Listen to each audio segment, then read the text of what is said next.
the hidden beliefs shaped by pain, and how to break free. Suffering leaves marks that aren't always visible, but they shape the way you think, feel, and move through life. When pain becomes a constant presence, it rewires your beliefs, often in ways that quietly hold you back. You begin to see everything through the lens of past wounds, convincing yourself that trust is dangerous, rest is undeserved, and happiness is fleeting. But here's something crucial. These beliefs aren't the truth. They are simply patterns your mind has been trained to follow. The good news? What has been learned can be unlearned, and the first step is recognizing them. So let's dive into the deep-seated beliefs that might be keeping you trapped in the past, and how to start breaking free. 1. I can't trust anyone completely. Trust is the foundation of all healthy relationships. But when you've been hurt too many times, trusting others can feel like walking into a trap. Maybe people have betrayed you, lied to you, or abandoned you when you needed them the most. So your brain adapts, telling you that vulnerability is a weakness and that trusting someone is just setting yourself up for disappointment. This mindset makes relationships exhausting. You overanalyze every word, every action, searching for hidden motives. You might even sabotage connections before they have a chance to grow, just to avoid getting hurt later. But here's the truth.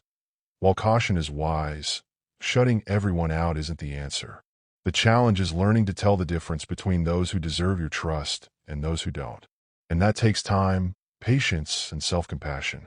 2. If I express my needs, I'll be a burden. If you grew up in an environment where your needs were ignored, dismissed, or met with frustration, you may have learned to suppress them entirely. Over time, you start believing that asking for help makes you a nuisance. You tell yourself that people will only tolerate you if you remain self-sufficient, agreeable, and low maintenance. This belief creates a draining cycle of overgiving and emotional suppression. You struggle to communicate when you're hurting, convincing yourself that other people have bigger problems or that you should be able to handle everything alone. But let's set the record straight. Expressing your needs does not make you a burden. It makes you human. The right people will never make you feel guilty for needing support. 3. I'm not allowed to rest. For some, rest feels like a luxury. For others, it feels like guilt. If you've suffered too much, you may have internalized the idea that your worth is tied to your productivity. Taking breaks feels uncomfortable, like you should always be doing more to prove your value. This belief leads to burnout, physically and emotionally. You push yourself to exhaustion, convinced that slowing down is lazy or selfish. But here's the reality. Rest is not a reward, it's a necessity. You don't have to earn the right to exist. You are valuable, even in the moments when you're doing nothing at all. 4. My worth is based on what I can do for others. Many people who have suffered deeply develop a fear of not being enough. You might believe that in order to be loved or accepted, you have to constantly prove your worth by being the one who always listens, always helps, always gives. This belief often stems from childhood experiences where love was conditional. Maybe you were only praised when you achieved something. Maybe you only received affection when you made someone else happy.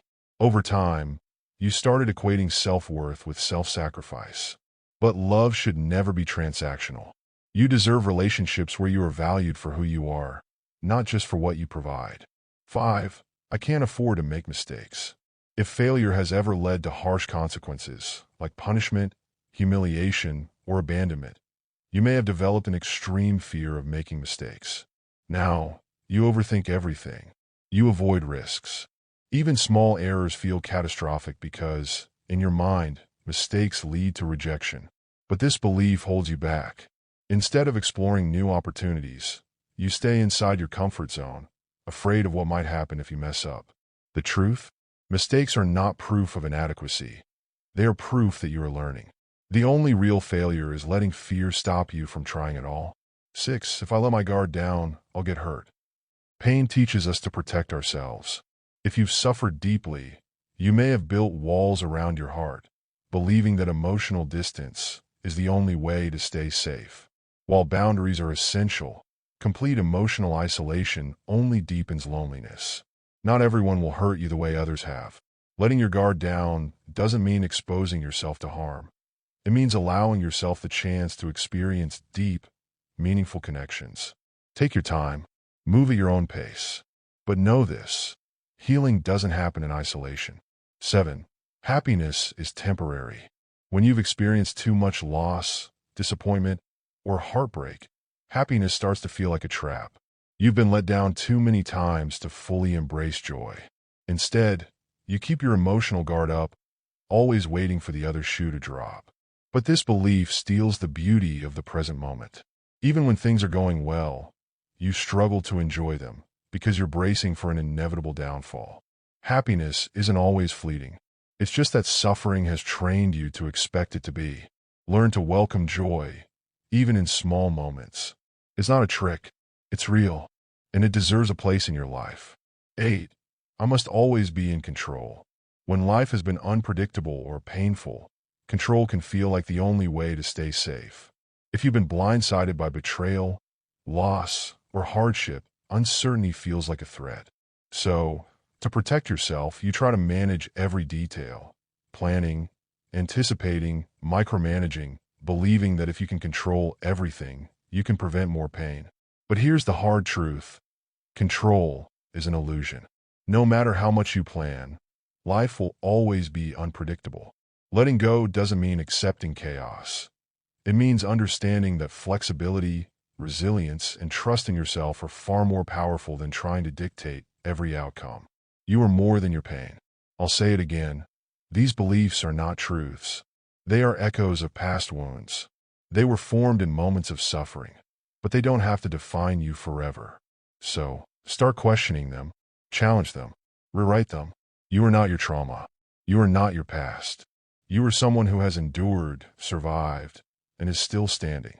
And that means you have the power to heal, grow, and build a life that is bigger than your pain. If you found this video helpful, hit the like button. It really helps us keep making content like this.